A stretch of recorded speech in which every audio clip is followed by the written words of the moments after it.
Welcome friends. तो कैसे हैं आप सभी। मैं शशांक सुखेजा आपको लाया हूँ डेटा स्ट्रक्चर की इस सीरीज़ में। तो आज हम फाइनली पहुँच गए हैं डेटा स्ट्रक्चर तक और इसका इंट्रोडक्शन तक। तो आज मैं आपको बताऊँगा डेटा स्ट्रक्चर्स के बारे में। और एक वर्ड आता है जो इसी में है, उसको कहते हैं डेटा। तो डेटा कहाँ कहाँ आपकी लाइफ में बहुत यूज़ होता होगा, इसीलिए हम कुछ कंसेप्ट्स पढ़ेंगे, जैसे डेटा स्ट्रक्चर क्या होता है, डेटाबेस क्या होता है, डेटा वेयर हाउस क्या होता है और बिग डेटा क्या होता है। डेटा आपके पूरी लाइफ का सबसे एसेंशियल पार्ट माना जाता है। क्यों? क्योंकि एसेंशियल पार्ट वो चीज़ें होती हैं जो हमें रोज़ की रोज़ ज़रूरत आती हैं। अब ज़रूरत तो आएगी क्योंकि आपने कुछ भी काम किया तो वो डेटा है। आपके पास फाइल है तो वो डेटा है, आपके पास आपका आधार कार्ड है उसमें भी डेटा है। जहाँ कहीं भी हैं आप किससे घिरे हुए हैं? डेटा से। आपका मोबाइल नंबर भी एक डेटा है, आपका नाम भी एक डेटा है, आपकी डेट ऑफ बर्थ भी एक डेटा है। तो आइए समझते हैं डेटा स्ट्रक्चर को लाइन बाय लाइन।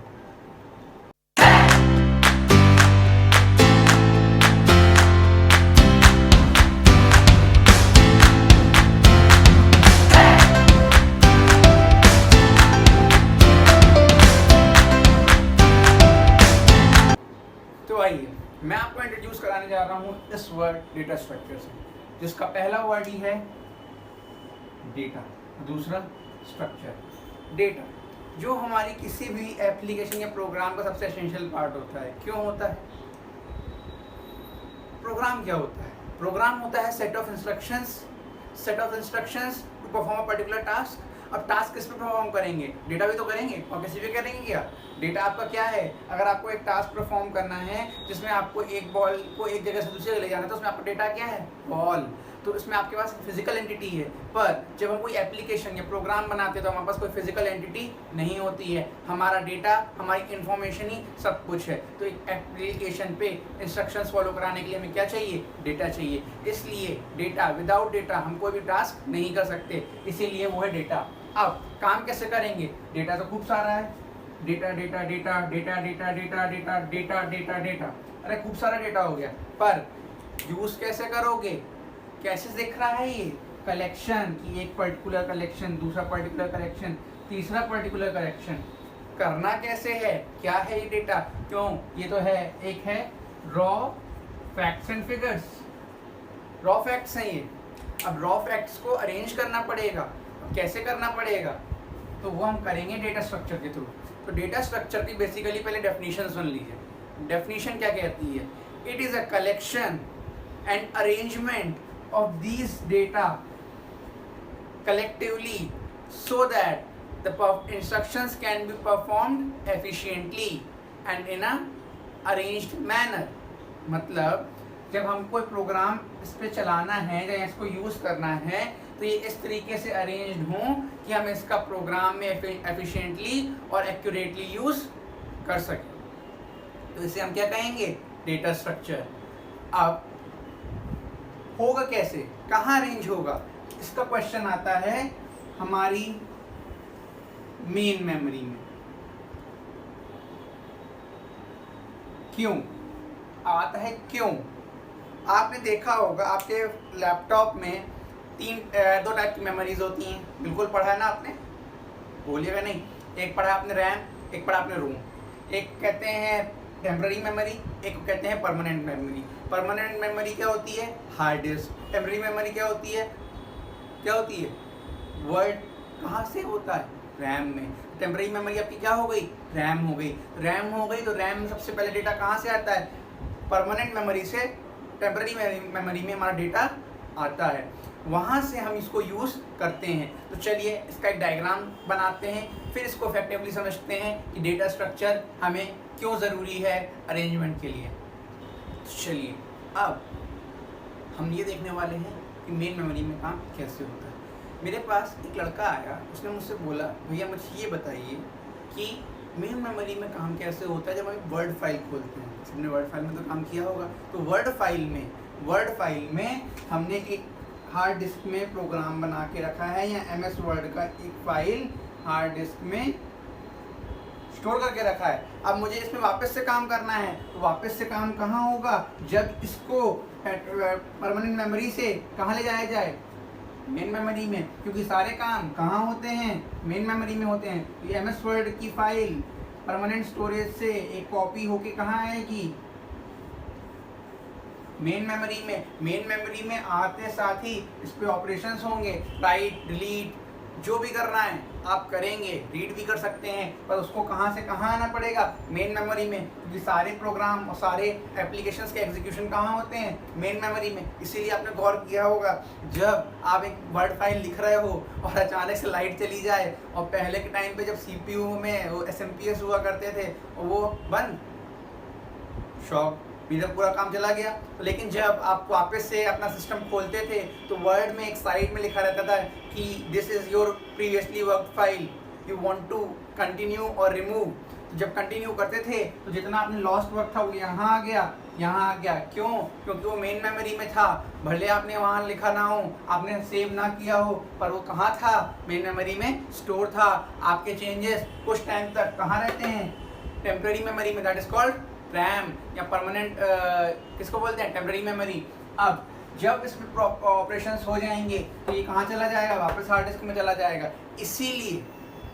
इसीलिए कोई भी प्रोग्राम का एग्जीक्यूशन कहाँ होता है, मेन मेमोरी में होता है। मेन मेमोरी में कैसे अरेंज होगा ये हमको सीखना है। इसीलिए हम क्या पढ़ते हैं, डेटा स्ट्रक्चर। क्यों? क्योंकि जब वो मेन मेमोरी में आएगा तभी तो CPU उसको प्रोसेस करके वापस देगा। तो दो काम हो गए, एक हो गया working on data, work on data, और दूसरा हो गया अंडरस्टैंड डेटा। ठीक है। अब जब अंडरस्टैंड कैसे करेंगे, जब एक पर्टिकुलर फॉर्मेट में लिखा होगा तो उसको बोल दिया स्ट्रक्चर, किसका, डेटा का, और उसको वर्क कैसे करना है ये समझ में आएगा। क्योंकि जब तक डेटा अरेंज नहीं होगा तब तक हमको समझ में कैसे आएगा उसमें क्या ऑपरेशन करनी है, इंस्ट्रक्शंस कैसे फॉलो करने हैं, किस में रीड करना है, किस में राइट करना है, किस में रीडिंग की परमिशन है, किस में राइटिंग की परमिशन है। It all depends on the arrangement of your data. So how is data arranged in the main memory is the question. मतलब हम जब डेटा यहाँ से प्रोग्राम से, क्योंकि प्रोग्राम की फाइल कहाँ लिखी जाएगी, यहाँ लिखी जाएगी। जब प्रोग्राम की फाइल यहाँ लिखी जाएगी और यहाँ जाएगी तो जो उसमें डेटा स्ट्रक्चर का नाम आपने सुना होगा, एरे हो गया, लिंक लिस्ट हो गया। तो मेमोरी में, मेन मेमोरी में किस तरीके से अरेंज हो रहे हैं कि उनका जो यूज़ हो वो इफेक्टिवली हो, उन पे जो ऑपरेशंस हो वो एफिशिएंट हो। क्यों? क्योंकि सारा काम कहाँ हो रहा है, मेन मेमोरी में। तो बेसिकली हम किस कंक्लूजन पे आते हैं, what is data structure? Data structure is basically how it will act when the execution of the program in the main memory, so that all the data is used effectively and the operations on it are performed efficiently. That is data structure.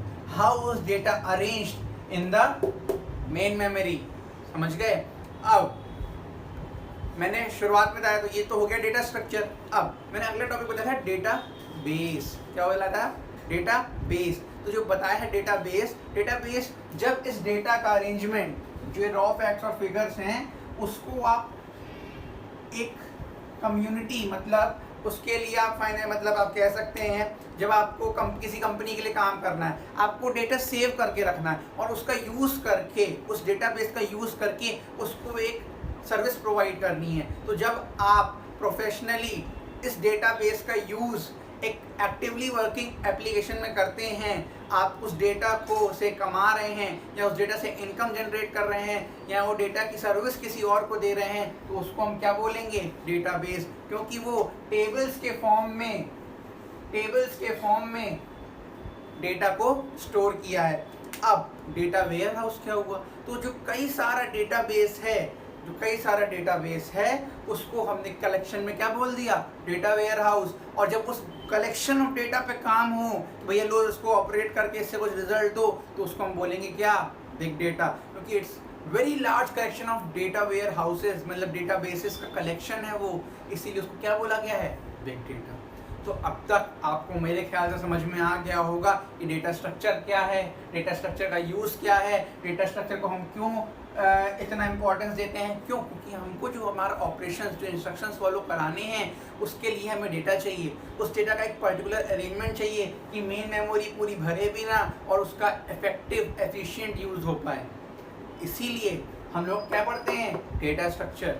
तो आइए पहले इस structure की line में मैंने आपको इसकी definition समझा दी, बट अब इसकी दो टाइप होते हैं, इस मेमोरी के दो टाइप होते हैं, एक होगा स्टैक मेमोरी, एक होगा हीप मेमोरी। तो स्टैक मेमोरी और डायनेमिक मेमोरी के नाम से मैंने अगला वीडियो बनाया है, उसको बिल्कुल फॉलो करें। और इस वीडियो में आपको जो भी डाउट हो प्लीज़ कमेंट सेक्शंस में या डिस्क्रिप्शन में बिल्कुल बेझिझक बोलें। Thank you. और इस चैनल को लाइक, सब्सक्राइब एंड शेयर करना बिल्कुल मत भूलें। Thank you.